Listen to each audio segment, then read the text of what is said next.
തീവ്രവാദത്തിന്റെ അടിവേര് പിഴുതെറിഞ്ഞിട്ടേ ലെബനനിൽ നിന്നും ഞങ്ങൾ പിന്മാറുകയുള്ളൂ എന്ന ഉറച്ച തീരുമാനത്തിൽ മുന്നേറിക്കൊണ്ടിരിക്കുകയാണ് ഇസ്രയേൽ ഗവൺമെന്റ്. ഇപ്പോൾ ലെബനന്റെ മീതെ തീമഴയാണ് വ്യോമാക്രമണത്തിലൂടെ വർഷിച്ചുകൊണ്ടിരിക്കുന്നത്. 500-ലധികം ആൾക്കാർ ഇപ്പോൾ ഈ വാർത്ത ചെയ്യുന്ന സമയത്ത് പോലും അവിടെ തീമഴകളാണ് വ്യോമസേന വർഷിച്ചുകൊണ്ടിരിക്കുന്നത്. ഇസ്രായേലിന്റെ സൈന്യം തെക്കൻ ലെബനീസിലേക്കും വടക്കൻ ലെബനീസിലുമൊക്കെ മുന്നേറിക്കൊണ്ടിരിക്കുകയാണ്. അവിടെ 500 കണക്കിന് ആൾക്കാർ കൊല്ലപ്പെടുകയും ആയിരക്കണക്കിന് ആൾക്കാർക്ക് പരിക്കേൽക്കുകയും ചെയ്തുകൊണ്ടിരിക്കുന്നു എന്ന വാർത്തയാണ് ഇപ്പോൾ വന്നുകൊണ്ടിരിക്കുന്നത്.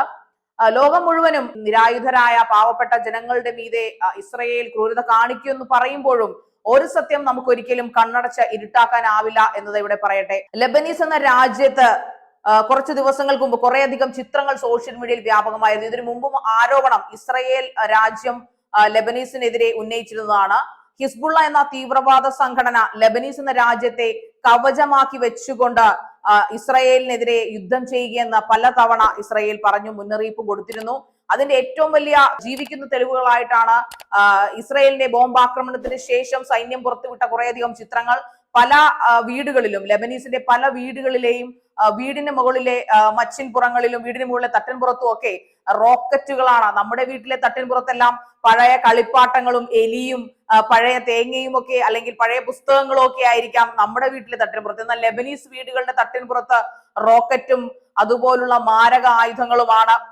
ഏതാണ്ട് 1.5 ലക്ഷത്തിലധികം മിസൈലുകളുടെ ശേഖരം തന്നെ ലെബനീസിൽ ഹിസ്ബുള്ളയ്ക്ക് ഉണ്ടെന്നാണ് ഇസ്രായേൽ കണ്ടെത്തിയിരിക്കുന്നത്. നമ്മൾ എല്ലാവരും ആരോപിക്കുന്ന പോലെ, ലോകം ആരോപിക്കുന്നത് പോലെ അവിടെ കൊല്ലപ്പെട്ടുകൊണ്ടിരിക്കുന്നത് ഒരിക്കലും പാവപ്പെട്ട ലെബനീസ് ജനതയല്ല എന്നും അവർ പണ്ടേ പലായനം ചെയ്തെന്നും പലവട്ടം ലെബനീസ് ജനതയ്ക്ക് മുന്നറിയിപ്പ് നൽകുന്നുണ്ടെന്നും ഇസ്രായേൽ പ്രസിഡന്റ് നെതന്യാഹു പലവട്ടം പറയുന്നുണ്ട്. അദ്ദേഹം പറയുന്നത്, ഞങ്ങൾ ഒരിക്കലും പാവപ്പെട്ട ജനങ്ങൾക്കെതിരെയല്ല ഞങ്ങൾ ആക്രമണം നടത്തുന്നത്, തീവ്രവാദത്തിനെതിരെയാണ്. തീവ്രവാദത്തെ ഞങ്ങൾ ഉന്മൂലനം ചെയ്യുക തന്നെ ചെയ്യും എന്നാണ് പറയപ്പെടുന്നത്.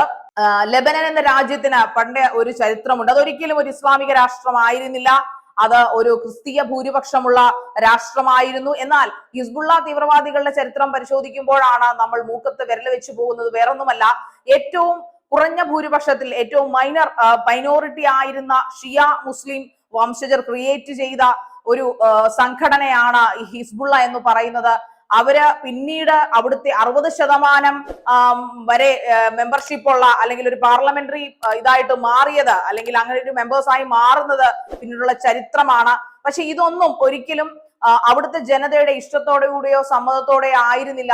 എല്ലാ കാലങ്ങളിലും ലെബനീസ് എന്ന രാജ്യത്ത് പ്രക്ഷോഭങ്ങൾ പൊട്ടിപ്പുറപ്പെട്ടിരുന്നു. ഏതാണ്ട് 1980 മുതൽ 1992 വരെ അവിടെ ആഭ്യന്തര കലഹമായിരുന്നു. ആ കലഹത്തിന്റെ ഇടയ്ക്ക് ഉരുത്തിരിഞ്ഞു ഉണ്ടായ ഒരു തീവ്രവാദ സംഘടനയായിരുന്നു ഹിസ്ബുള്ള. പക്ഷേ ഈ ഹിസ്ബുള്ള എന്ന ഈ തീവ്രവാദ സംഘടന മൂലമാണ് ലെബനീസ് എന്ന രാജ്യത്തിന് ഇത്രയധികം തകർച്ചകൾ ഉണ്ടായത്.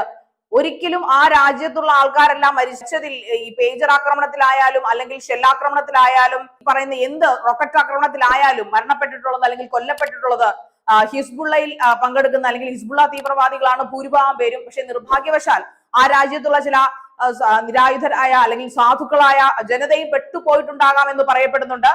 എങ്കിലും ഇതിനു മുമ്പ് അവർ ആക്രമണം നടത്തുന്നതിന് മുമ്പ് ലെബനീസ് ജനതയ്ക്ക് നിർദ്ദേശങ്ങൾ കൊടുത്തിരുന്നു, മുന്നറിയിപ്പ് കൊടുത്തിരുന്നു. കാരണം മിക്ക വീടുകളിലും ചിത്രങ്ങൾ പരിശോധിച്ചാൽ, ഇപ്പോൾ പുറപ്പെട്ടു വരുന്ന ചിത്രങ്ങൾ പരിശോധിച്ചാൽ അറിയാൻ സാധിക്കും, ലെബനീസിന്റെ മിക്ക വീടുകളിലും ഹിസ്ബുള്ളയുടെ മിസൈലുകളാണ് സൂക്ഷിച്ചിരുന്നത്.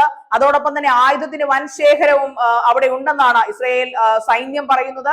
എന്തു സംഭവിച്ചാലും തങ്ങൾ ഈ ലെബനൻ എന്ന രാജ്യത്തെ കീഴടക്കുക തന്നെ ചെയ്യുമെന്നാണ് അവർ പ്രഖ്യാപിച്ചുകൊണ്ടിരിക്കുന്നത്. വേറൊന്നുമല്ല, പണ്ടൊരു കാലത്ത് മധ്യേഷ്യയുടെ പാരീസ് എന്നറിയപ്പെട്ടിരുന്ന അല്ലെങ്കിൽ മിഡിൽ ഈസ്റ്റിലെ പാരീസ് എന്നറിയപ്പെട്ടിരുന്ന ഒരു നഗരമായിരുന്നു ലെബനൻ, അല്ലെങ്കിൽ രാജ്യമായിരുന്നു ലെബനൻ. ആ ലെബനീസിനെ ഇപ്പോൾ ഒരു എക്കോണമിയിൽ ഏറ്റവും തകർന്നടിഞ്ഞ അല്ലെങ്കിൽ ഒരു ദാരിദ്ര്യവും വിപ്ലവവും നിറഞ്ഞ ഒരു അരക്ഷിതാവസ്ഥയുള്ള രാജ്യമാക്കി മാറ്റിയതിന്റെ പൂർണ്ണമായ പങ്ക് ഹിസ്ബുള്ളയും ഹമാസും പോലുള്ള തീവ്രവാദികളാണ്. അത് തുറച്ചു നീക്കും. തീർച്ചയായിട്ടും ആ രാജ്യത്തെ ഒരു പക്ഷേ ഒരിക്കൽ ഇനി ഇസ്രായേൽ അവിടെ കീഴടക്കിയാൽ, ലെബനീസിനെ കീഴടക്കിയാൽ ഇനി ഒരു വിട്ടുകൊടുക്കൽ ഉണ്ടാവില്ല. പകരം ആ രാജ്യത്തെ തച്ചുടച്ച് ഏറ്റവും ഡിസിപ്ലിൻ ആയിട്ടുള്ള രാജ്യമാക്കി ചിലപ്പോൾ ഇസ്രായേൽ മാറ്റിയേക്കാം. പണ്ട് ലെബനൻ സുന്ദരികൾ നമ്മൾ പണ്ട് ചരിത്ര കഥകളിൽ വായിച്ചിട്ടുണ്ട്. ലെബനീസ് എന്ന് പറഞ്ഞാൽ വീഞ്ഞിന്റെയും സുന്ദരികളുടെയും സുഖത്തിന്റെയും സുഖലോലുപതയുടെയും നാടാണെന്ന്.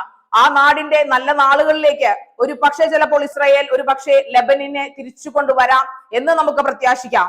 നന്ദി.